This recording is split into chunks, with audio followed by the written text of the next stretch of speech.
So my name is Maria, and I have been doing part-time paint parties for over 14 years. I'm the founder of Gallery on the Go. You can go look at our website, galleryonthego.com. And we also have what's called the Artsy Association, which is likely how you found us. And the Artsy Association was something that we started back in 2018 to help those of you who do paint parties to have encouragement, to find resources, to get some training. And what we're doing now is this series to help you kickstart a paint party business in the new year, if that's in the cards for you. What we do know is like right now there are, it's high inflation and we know the cost of everything is going up. And I started this, 14 years ago as a part-time thing to stay home with my boys who were in middle school at the time. My boys now are grown up. I actually have two grandbabies and they're grown up. They're all on their own. And I still do paint parties and I still do them part-time. And so over the years, I started, in the accounting world. I was doing bookkeeping. I've always loved business. That's my number one heart, of course, there. And so when the world of art and business kind of collided, it's just the perfect mix for me. And so I love teaching women, especially. And of course, there are men in the paint party industry as well. So men, you too.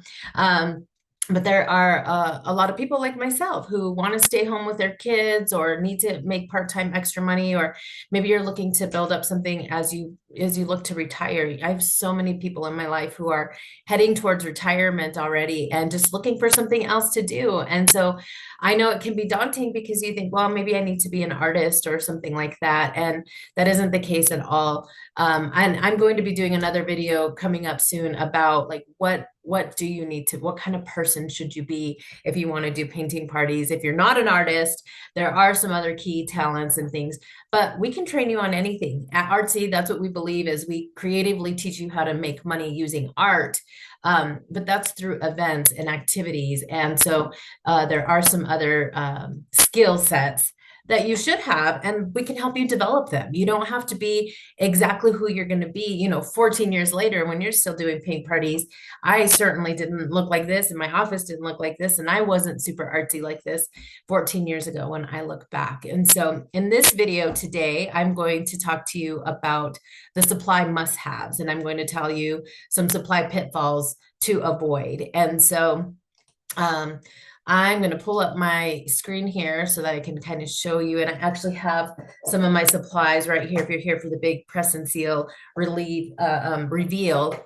I can't wait to show you that. So let's just get started. I'm talking about a basic painter setup. So let me go ahead and share my screen for you and we can get that going. All right. So what you see on screen now is a room, a conference room, actually looks like a hotel room, that is set up, and it's set up for quite a few painters. I mean, just by the looks of it, it looks like 10, 20, 30, 40, 40 painters. And so pretty large event here. If you're just starting out your paint party business, I would recommend you start out, like 10 to 12 is always how we recommend that you start out. But hey, I coached a woman who was her very first party that she booked at some bar ended up being like 40 people. I was like, oh dear God, I don't know how you're going to do that. But what you see on the screen here is about 40 people. And so I'm just going to show you, this is exactly what a setup looks like. If you were to go set up in a conference room, if you were going to go set up at a dining room table, this is what it would look like. You have these plastic tablecloths. Now, I will tell you, I try to be very eco-friendly as much as possible. I do still use plastic tablecloths. In some cases, I'm able to recycle them or repurpose them. We do have some demonstrators who use like plastic lined tablecloths, and then they just can reuse them over and over again. But honestly, when you start painting with kids and stuff like that, I just like it to look kind of clean. So this is the one area where you will be throwing plastic away. But other than that, we try to use all of our supplies over and over and over again because it's just better for the economy, but also it's better for the experience. Okay. So you're not going to find me ever coaching you to use paper plates and plastic cup or disposable cups. Okay. We are using plastic cups, but I've been using my cups for 14 years. Isn't that amazing? So I love when things last. Actually, I would say like 12 years by the time we actually got printed ones.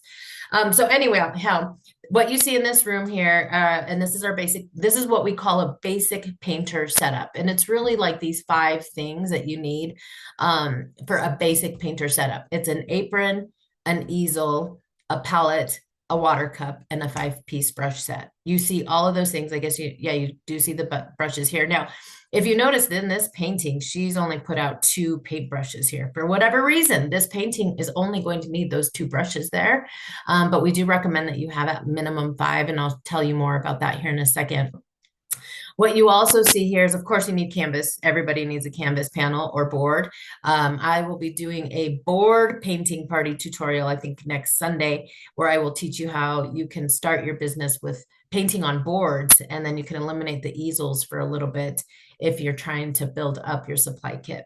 So then you have your canvas boards or panels, and I'm going to talk to you more about our logic behind painting on canvas boards. Then you need acrylic paint. You need paper towels or napkins, and you need a demo easel. If you see in this picture here, she has 2 demo easels.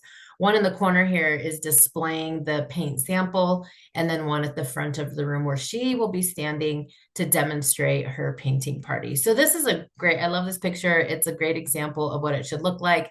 It's fun, it's colorful. As soon as your guests arrive, you have transformed the room into a gallery of sorts, right? A studio, into an art studio. And by having those colored aprons and easels, it just elevates the experience. So can you paint without easels? Absolutely. You absolutely can. Can you paint with paper plates? Absolutely. You absolutely can. Can you paint with red Solo cups? Absolutely. You absolutely can.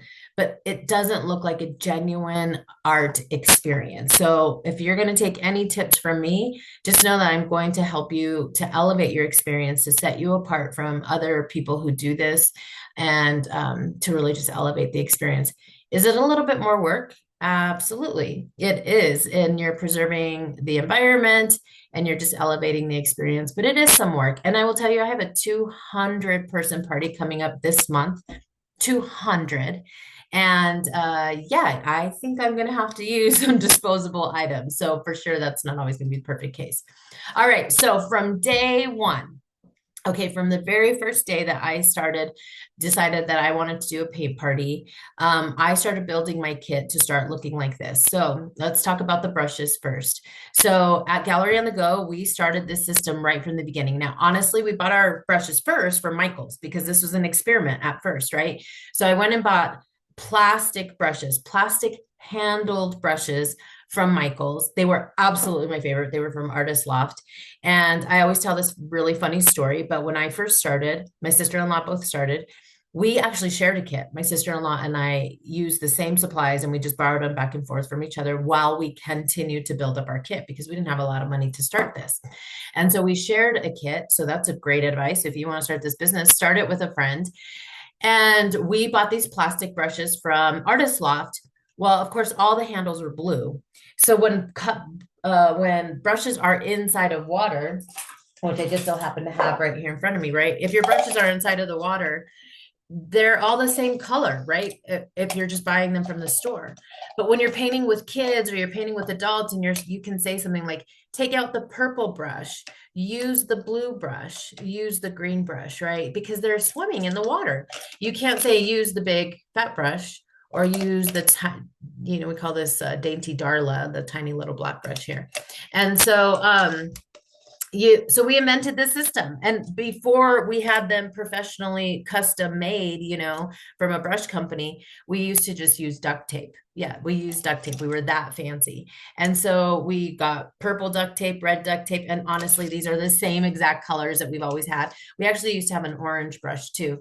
And so, as Gallery on the Go grew and we found out how to have our own distributors and make our own products, we found somebody who would dip them for us, and they were professional. And so you can see them here. Now, if you're an Artsy member, you can buy these brushes directly from us. So when you're an Artsy member, you can buy your own brushes, and they last long. We believe that they should be plastic tipped. Now, they swim in water all the time, right? And these brushes are pretty well loved, and these are clean, believe it or not.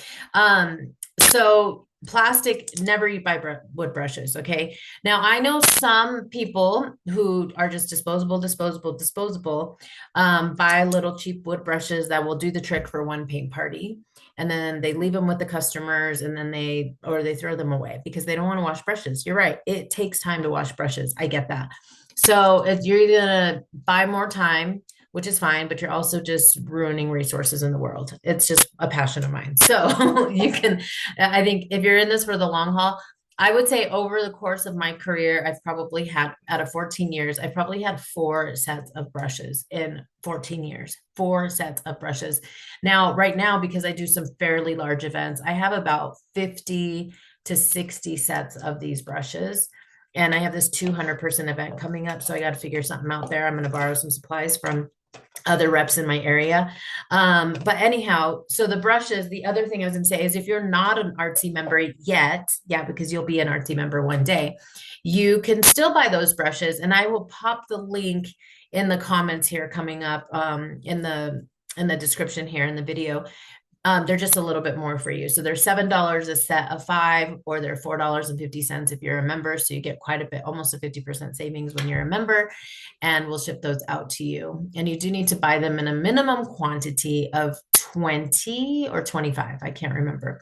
And so that's because you'll be building up your setups. That's right. All right. So let me know any questions you might have in the comments. If you have any questions, let me know and I will get back to you.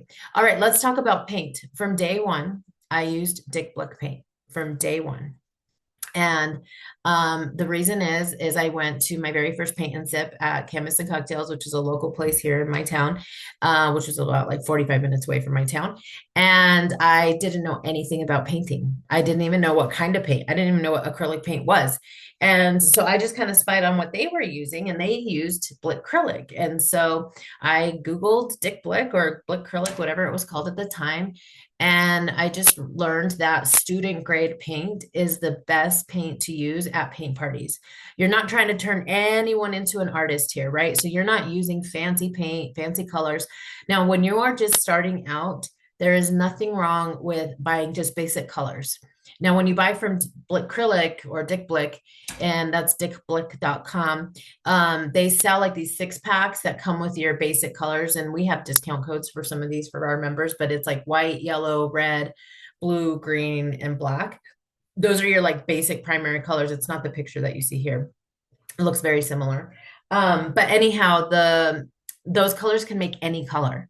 So there's really no reason for you to go buy all the neon colors and the teals and the pinks and the da-da-da. As you're starting, as you're building your business, you can certainly start to add more colors. But I will tell you, just paralyze your customers sometimes when there's too many options. And depending on what painting you're going to pick, which in a week or so, I'm going to be doing a video called Painting Must-Haves. That way you can set up palettes easily. You use every color in the rainbow. It's not a lot of thought process. Now, I know some other people teach to use like the 2-ounce bottles. You can easily buy 2-ounce bottles from the dollar store, from Walmart, big box stores, things like that. Again, I love the environment, and I think you're going to be doing large painting parties. I don't think that you should be using the little 2-ounce. Now, do I never use 2-ounce? Of course I do, because sometimes there's some awesome colors in there, especially if I'm painting the Grinch or something like with a special color. Actually, Dick Blick has a great Grinch color, so I ended up buying that from them. But little like gold or silver or metallics, when I'm doing special parties, absolutely I use those 2-ounce. I started to use some more of those 2-ounce bottles, and then I started throwing the plastic away, and I was going crazy. So I don't recommend that. Now, the other thing I want to say about paint, and let me grab my bag so I can show you. Something that I did learn early on was, and this is my paint bag, which I'm going to share more about with you in a second. This is a quart of paint, a quart. And then this is a pint. Okay, so the picture that you see on the screen, and I don't know if you can see me here, is I when you're really busy, well, first of all, I always recommend quart size white and black paint. But because I buy the six pack quite a bit, I have a lot of pints. Remember, and by the way, I don't know if I've ever said this in my videos, but I teach you how to have a mobile paint party business, right? And so when you're mobile and you're going into people's houses and you're schlepping your stuff all over the place, like if you're going to take all quarts, that's heavy, right? So that's why I recommend pints. However, if you, and what I do is you can always buy quarts. Of course, you're going to save money when you buy quarts. You always save more when you buy larger sizes, including gallons, and you're super swamped. You can always refill the bottles too. I don't recommend refilling them too many times. Paint can go bad and it could start to smell. That's how you'll know when it's gone bad.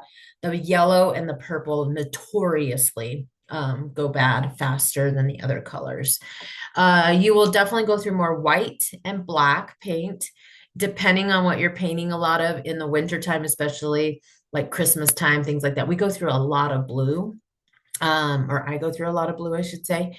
So yeah, so that's a little bit more about paint. I'm going to tell you some pitfalls to avoid here in a minute.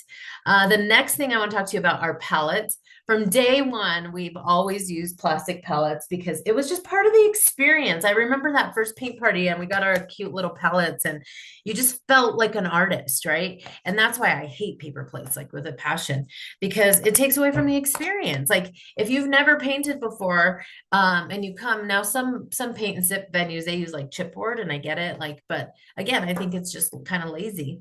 But I love the experience. So I always recommend the 10 well pellet. That's what you would call it. Super affordable. You can find them on Amazon. They're no longer expensive or anything. There's some fun, cute little kidney bean shaped ones. I don't ever use the flat wood ones. The reason I like the wells with the holes that you see here on the screen is because it contains the paint. And when you use a paper plate or you use a flat surface, the paint just spreads and spreads and spreads and bleeds into the other colors. And this also helps your customers not pour too much paint. They will still pour too much paint here. I always recommend you pour the paint. And it's just better. So about 3 or 4 years in, I'm going to tell you about the press and seal here in a second. It's a secret trick. But it didn't happen right away. I used to actually wash every single pellet, which that was definitely working harder, not smarter. So I will teach you the press and seal trick. Then you see these black cups here. So from day one, not, it wasn't from day one. From day one, we definitely used, I think we thought we'd be cute and use like mason jars.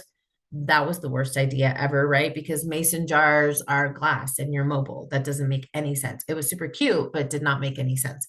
So we, of course, started using plastic cups. And I'm not sure at what point, what plastic cups we used, but at some point in Gallery on the Go, we started printing our own cups. And we used black. And that was just our thing, black cups. We kind of had black cups and black aprons at the time. And they still are imprinted with Gallery on the Go, which I love so much. And so black cups are great.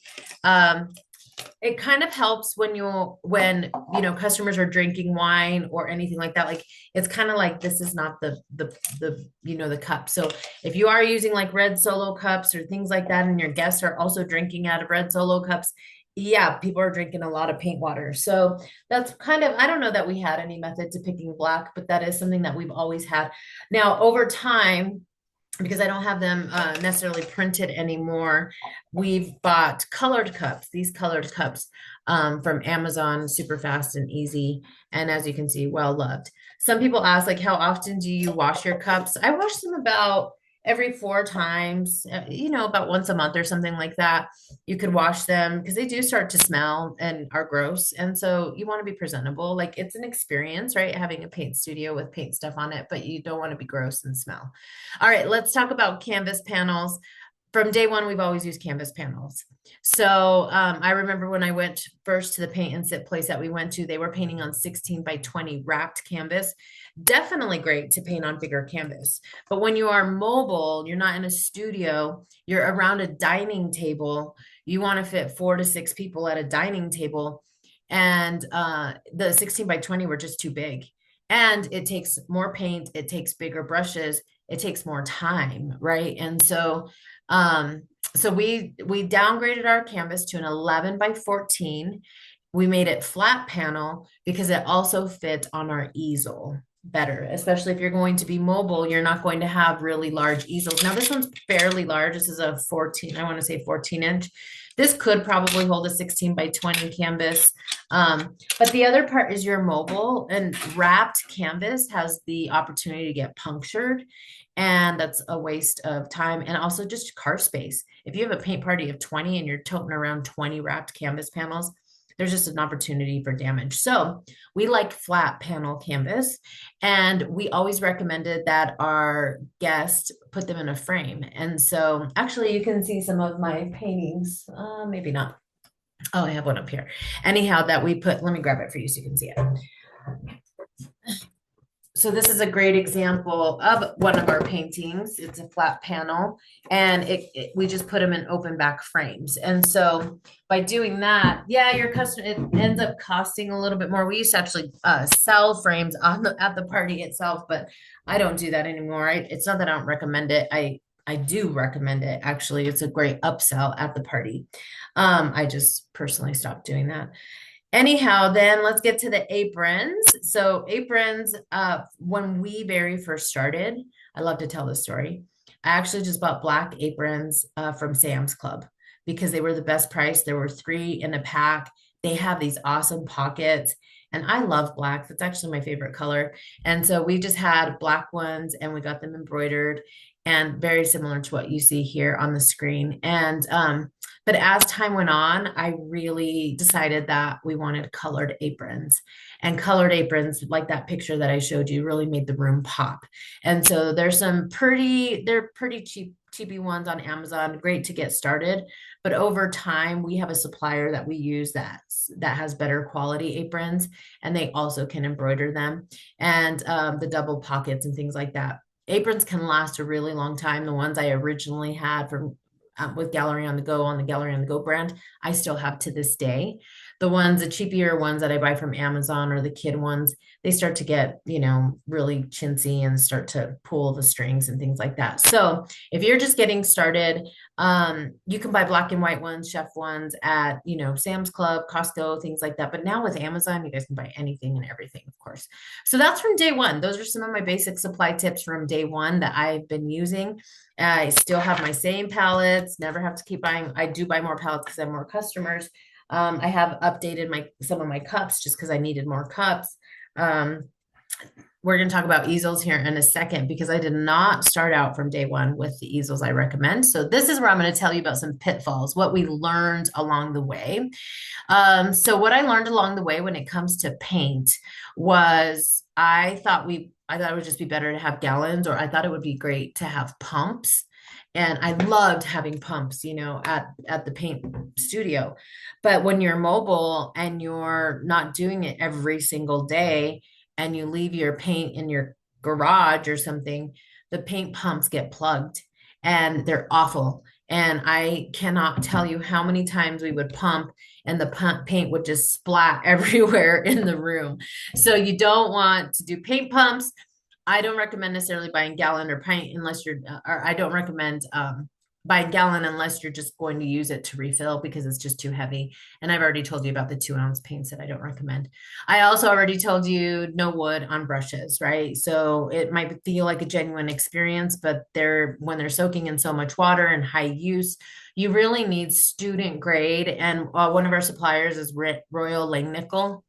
And they had this great plastic classroom kit style brushes, because you need brushes that will be able to have high use, and the brushes need to be able to last a very long time. Otherwise, you're going to keep buying brushes, and you don't want to do that.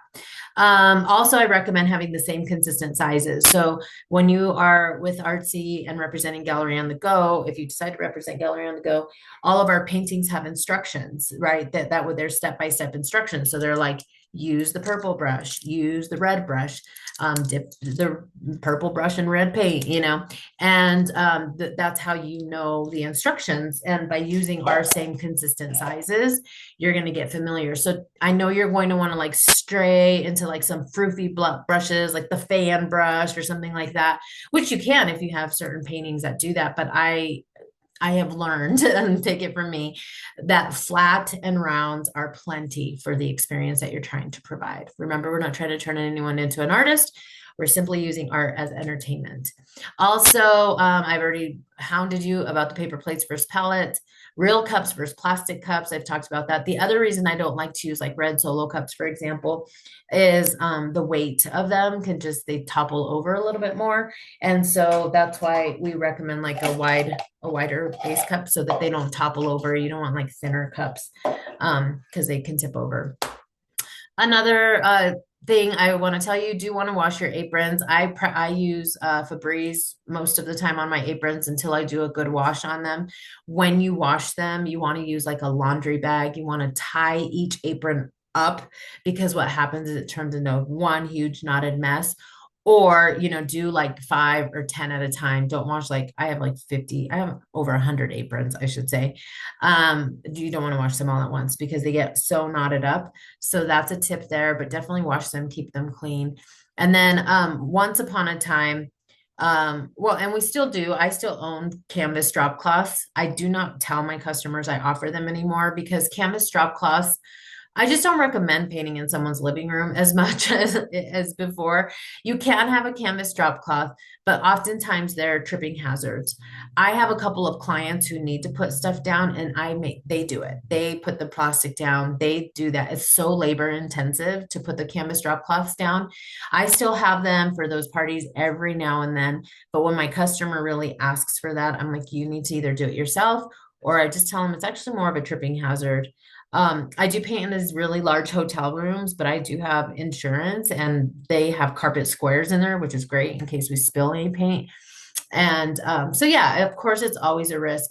I just always try to make a point to try to paint on a hard surface, kitchen floors, garage floors, basements, things like that, where you're not going to drip a lot of paint. Now, the other pitfall on the easels, the very first time we started, those little wood easels are just so darn cute, right? And that's what we originally bought when we were at Michael's. So I would say it was like this one here. If the pointer on my screen is working, it's this one that says like US Art Supply. It's more of like that square kind of one. Well, there's a couple square ones, but anyhow, they were like cheap at Michael's. They were like $9.99. And I don't think I finished that story, but at the beginning, when we started this business, my sister-in-law shared our kit. My kids and I have 3 sons, and my sister-in-law had 2 kids at the time. We would go to Michael's and make every kid pay 50% off for like a set of brushes or an easel until we built up our kit.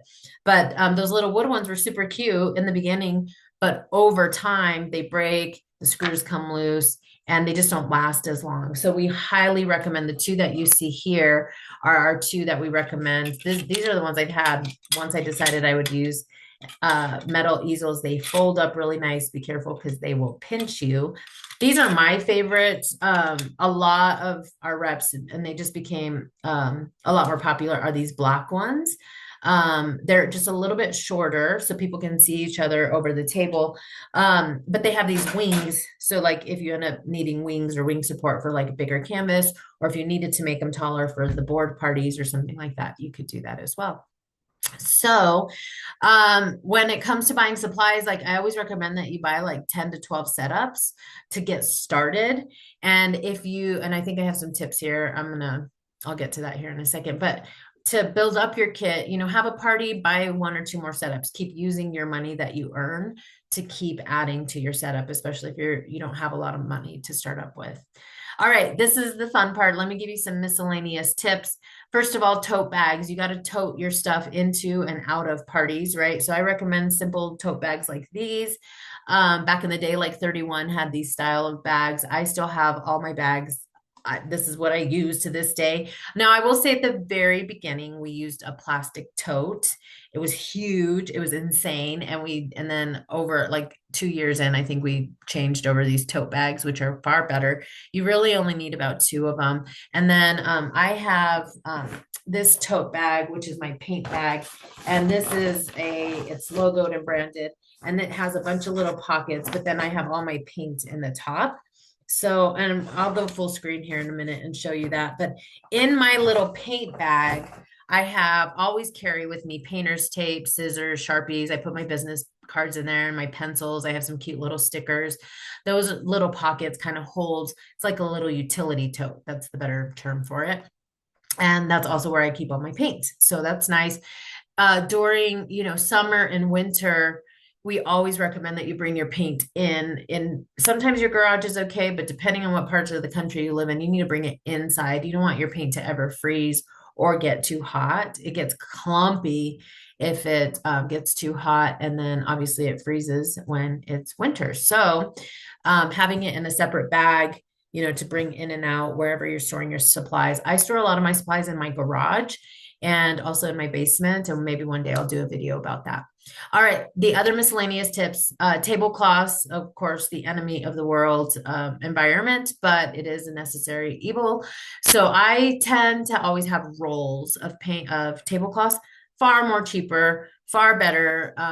They always, I buy the ones from Hobby Lobby personally. They just feel thicker.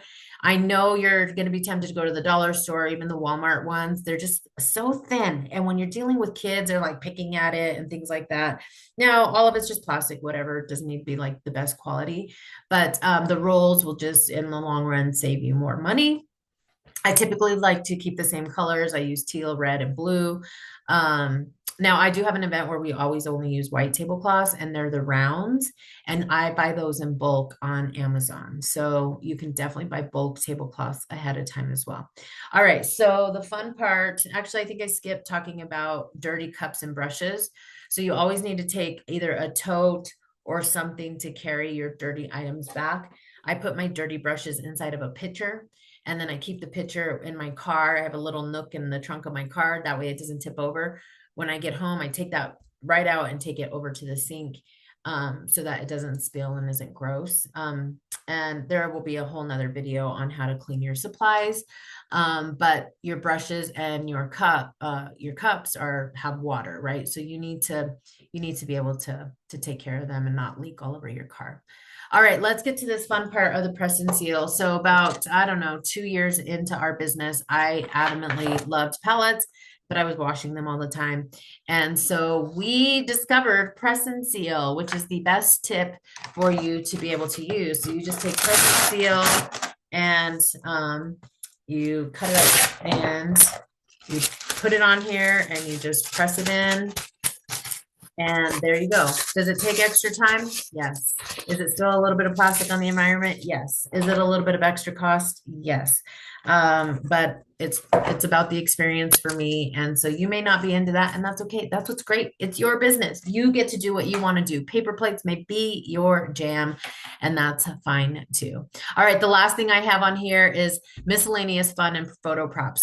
I don't want to overwhelm you if you're starting your business out. You don't need to do all the things all the time right away to start your business, but over time, having fun props and photo props, you also become the photographer at the party. Everyone else is painting. You've just demonstrated things. They're having a great time. You are also the photographer. So you want to get really good at taking pictures and having props. Like we always have our Bob Ross wig, or we have fun sunglasses, or we have boas, or we have like at Christmas, especially, I like to bring Christmas props. So those are some supply things for you.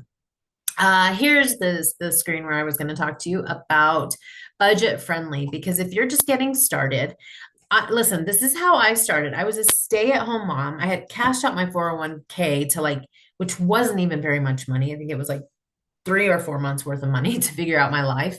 And and I didn't have a lot of money to go buy a lot of supplies, right?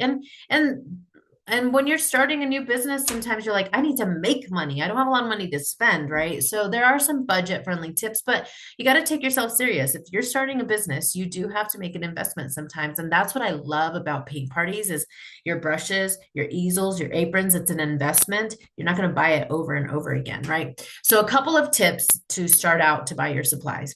First of all, if you're just starting, you could literally book a party like today. Today is January 3rd. You could book a party for January 25th, right? 25 days away. You could start selling tickets, sell 10 tickets. 10 tickets at $35, that's $350. You take that $350, you're gonna have some credit card fees, right? Depending how you process that, but you could easily go buy a lot of your setups and supplies, right? So you might not profit that first party, but you can make money. You can get a lot of these brushes, easels, all the things very quickly to be able to start. The other thing is starting, like I said, with paper plates, paper cups. Don't start with aprons right away. It could be your first party with your friends, right? Gather some, go to the thrift store. Maybe you'll find some aprons there. Investing first. So when you do have the money to spend, you got to buy the brushes, right? You can go buy the cheapy brushes to get started, of course. But if you're ready to start investing, you want to buy brushes. And I'm not just telling you that because we sell them. I'm telling you this because you want to have good brushes to be able to start. And whether you buy them from us, whether you buy them 50% off at Michael's, which Michael's doesn't do a lot of 50% off anymore, but they do sell in bulk for like 20% off, which is great. So invest first in brushes, then begin to build into aprons and easels, right? You're trying to get that experience started, and those things are going to last you, and you can also resell them. You know, we've had a lot of, because people do this part-time while their kids stay home, they've built up their kit and then they've sold their kit because guess what? They're not doing paint parties anymore necessarily. And so those things, brushes, aprons, easels, you can probably go sell on Marketplace. Oh, there's the link there for the artsy brushes, but I will also post them. Let me see if I stop share. I could probably get over to the chat box. I don't know if anyone is chatting.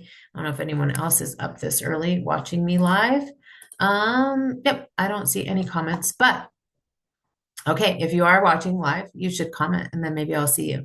I do see a few of you watching live. All right, back to some of those budget-friendly tips. The other tip I have is starting with, 5 setups, 10 setups, whatever party you want to start with, starting out small. 10 to 12 setups is great. And then, like I said, every time you have a party, that's like reinvest some of that money, take some more of that money. Back in the day, I don't know, I would have to calculate the cost, but I want to say it's about $20 per setup, maybe 25 per setup. And if you're asking or want to know how long your paint lasts, it lasts pretty long. And that's why I like to dispense my paint so my customers aren't wasting it all. And now that I'm just full screen here, I just want to show you my bag a little bit more. This is a logo that we had. It's like that utility type tote. You can totally find one online. And it has all these pockets. So you can see I have all my pencils in here. I have my scissors and my Sharpie. And I have, oh, there's my sunglasses. I was like, where did my sunglasses go? And so, yeah, so that's my utility tote. And then the other thing I wanted to show you full size was the palette and the press and seal, right? So you just kind of wrap that. All right. Other budget friendly tips on Sunday, which this is live, you're going to watch it recorded, whatever, but in our library of videos, you can come back. I will be live on Sunday for those who want to watch live. I will be talking more about painting on wood planks and how, one, it's a surefire type of event, right? Because you don't have to, if you're nervous about painting, step by step, wood parties are great. You let people go on their own, but wood planks are great because it elevates the experience. The customers feel like they're painting on a better surface than a canvas. If customers have done painting and sipping before, painting on wood is like a different experience. So that's also good. But then you don't have to buy easels, right? And now you can just paint on wood. You can also buy less brushes if you're doing painting on wood. You don't have to use a ton of detailed brushes. So that's also a great way to get started. Now, the other thing about having a lot of events and the great thing about having buddies in the business, I have a ton of friends. My best friends do paint parties. That's not how we became best friends. We just started doing this business together. But I have a 200-person party coming up this month in January, and I will be borrowing supplies from them. So I will borrow their aprons, I will borrow easels and brushes. And so label all your stuff, first of all. And don't be afraid to get a friend to do this with you, because two doing this and sharing, and maybe you have to babysit each other's kids, you can get we call it hustle, right? You're going to hustle to get this done. And then, like I said, that last tip I have here on my screen is to use a deposit to buy more setups. So if you end up booking a large event, it is not out of line for you to ask for a deposit that is non-refundable.